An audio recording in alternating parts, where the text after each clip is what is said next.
The next topic is gravitational potential energy. ठीक है, हमने दो टाइप की एनर्जी मैंने कल आपको पढ़ाई। पहली पढ़ी हमने ग्रेविटेशनल पोटेंशियल एनर्जी और सेकंड पढ़ी हमने इलास्टिक पोटेंशियल एनर्जी। ठीक है, तो पहले हम ग्रेविटेशनल पोटेंशियल एनर्जी करेंगे। इसमें हमने क्या करना है, लेट अस सपोज दैट कि एक बॉडी को हमने लिफ्ट किया।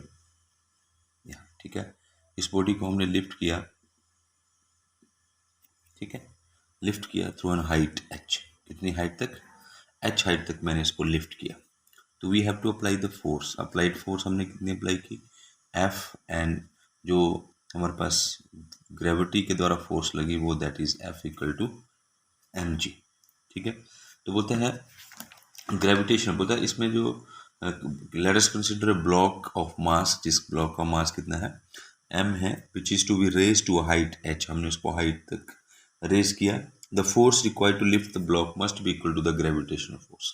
बोलता है कि जो फोर्स लिफ्ट हमने फोर्स लगाई लिफ्ट करने के लिए that is equal to the gravitational force. ठीक है, सो एफ जी हमारे पास एफ जी कितना बना? M G. ठीक है, M G work done by applied force, work done by applied force F against gravitational force. ठीक है, ग्रेविटेशनल फोर्स के अगेंस्ट काम हो रहा है। क्यों? क्योंकि ग्रेविटेशनल हम अप्लाइड फोर्स इधर कर रहे हैं बट ग्रेविटेशनल फोर्स इसको नीचे ले रही है। ठीक है, तो वर्क डन कितना हुआ? That is F into H. F into H मतलब अप्लाइड फोर्स के फोर्स भी इधर जा रही है। ठीक है, एच भी उधर ही डिस्कवर कर रहा है, तो एंगल इसमें कितना बन गया? F H cos zero. Cos zero जो है दैट इज 1 के इक्वल है। सो वर्क डन फोर्स जो है that is equal to m ji h. अब work done by gravitational force, by gravitational force के द्वारा काम, तो ग्रेविटेशनल फोर्स के द्वारा काम क्या होगा? F G dot H. F G dot H का मतलब हुआ कि ग्रेविटी फोर्स इधर इस डायरेक्शन में है और एच दूसरी डायरेक्शन में है, तो ये F G H cos angle कितना बन जाएगा? That is 180 degree. Cos 180 degree that is F G H cos 180 -1 that is minus F G H, और जो हमारे पास वर्क बना माइनस एम जी एच। ठीक है, this work done is taken in the form of gravitational potential energy that is M ji H. ठीक है, when the block is fall freely, जब ब्लॉक को हम फ्रीली फॉल करेंगे नीचे, ठीक है, तो हम इस ग्रेविटेशनल पोटेंशियल एनर्जी को क्या ले लेंगे? एम जी एच।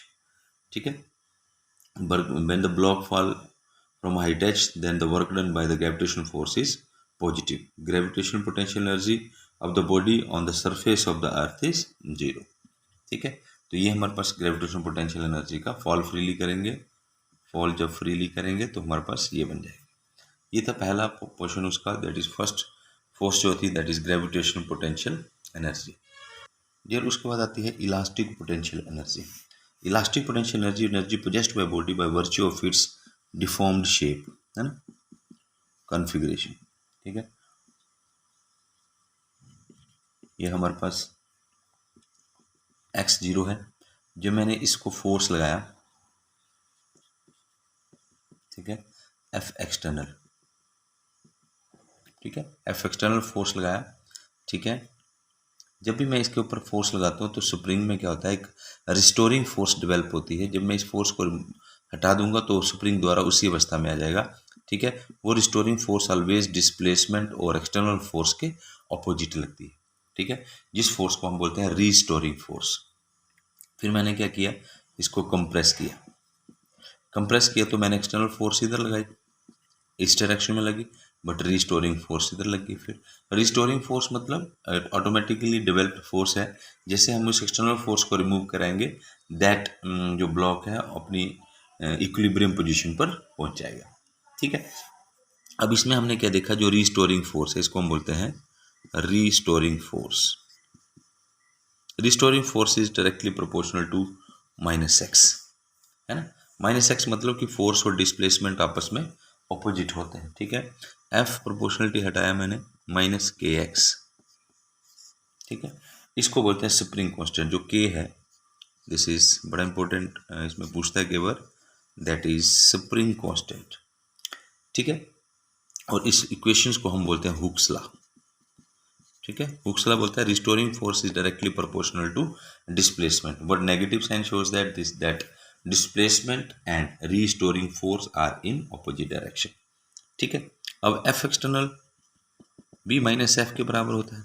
ठीक है, एफ एक्सटर्नल, एफ की वैल्यू कर दो माइनस माइनस के X minus minus first plus that is K, F external हमारे पास क्या आ गया, के एक्स। ठीक है, now spring is further stretch to D X. Let कर लेते हैं, let spring is further stretched. हमने मान लो इसको डी एक्स स्ट्रेच किया तो स्मॉल वर्क डन होगा, डी डब्ल्यू एफ एक्सटर्नल लगाई और डिस्प्लेसमेंट हुई। ठीक है, डी डब्ल्यू एफ एक्सटर्नल हमने पढ़ लिया अभी, F external D x cos of zero, क्योंकि एक्सटर्नल भी इधर है, डिस्प्लेसमेंट भी इधर ही हो रही है। ठीक है, cos zero one, so f external into d x. ठीक है, एफ एक्स की वैल्यू आएगी के एक्स इंटू डी एक्स, ये बन गया डी डब्ल्यू। अब हमने क्या निकालना है, total work done, total work done. ठीक है, फ्रॉम कहाँ से, x equal to zero to x equal to X, इस जीरो से लेकर हमने x तक उसको डिस्प्लेसमेंट किया, तो हमने क्या किया, इसको इंटीग्रेट कर लिया, zero to x x d x, d डब्ल्यू की इंटीग्रेशन, डब्ल्यू के इधर आ गया, इसकी बन गई x square upon two zero to x, work done is equal to one by two k, upper limit minus lower limit. ठीक है, ये हमारे पास वर्क डन आ गया बेटा, that is 1 by 2 kx square. This work done is taken in the form of elastic potential energy, that is 1 by 2 kx की energy, and work done same होता है हमारे पास, तो जितना भी काम होगा वो उसकी एनर्जी की टर्म में लेंगे हम, that is 1 by 2 kx square। इसका ग्राफ है वो मैं आपको नोट्स में भेज दूंगा, वो आपने कर लेना। ठीक है, इसके बाद ही ये हमारे पास, ठीक है, कुछ भी नहीं किया हमने, पहले उसको स्ट्रेच किया तो रिस्टोरिंग फोर्स इधर डेवलप हुई, फिर हमने इसको कंप्रेस किया तो रिस्टोरिंग फोर्स इधर डेवलप हुई। रिस्टोरिंग फोर्स जो है वो डिस्प्लेसमेंट के ऑपोजिट होती है, मैंने माइनस एफ एक्सटर्नल एफ दोनों ऑपोजिट होती हैं। ठीक है, तो फिर मैंने इसकी वैल्यू पुट की, पहले स्मॉल डिस्टेंस के लिए निकाल लिए, फिर हमने टोटल डिस्टेंस के लिए निकाला, तो हमने उसको इंटीग्रेट कर दिया। उसके बाद स्प्रिंग कांस्टेंट आता है, वो भी आपने कर लेना, दैट इज स्प्रिंग कांस्टेंट। तो हमने कांस्टेंट निकालना, तो माइनस नहीं ले रहा मैं, K equal to F upon X. ठीक है, तो के जो है इसके यूनिट क्या होंगे, that is newton metre, newton per metre, और सीजीएस में डाइन पर सेंटीमीटर। ठीक है, तो इसको हम डिफाइन कर सकते हैं, restoring force per unit displacement. ठीक है, डायमेंशन फार्मूला भी आप इसका फाइंड आउट कर सकते हैं, एफ का, that is M L T minus two and L L cancel, M T minus two is the dimensional formula of spring constant, that is के।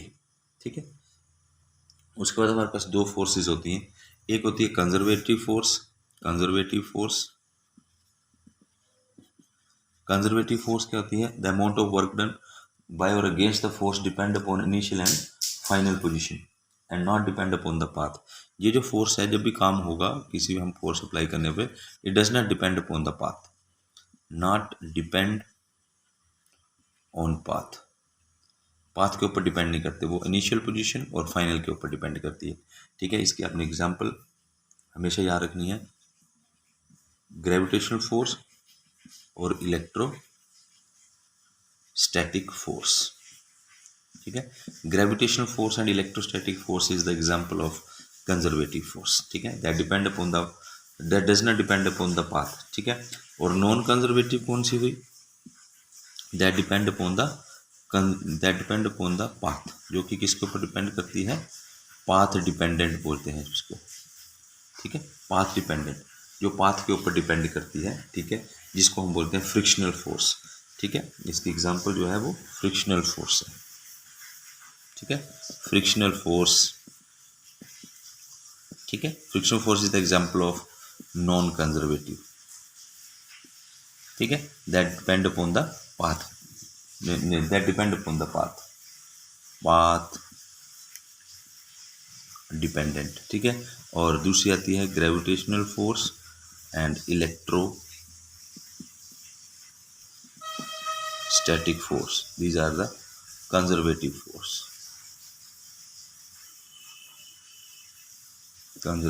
force that not depend upon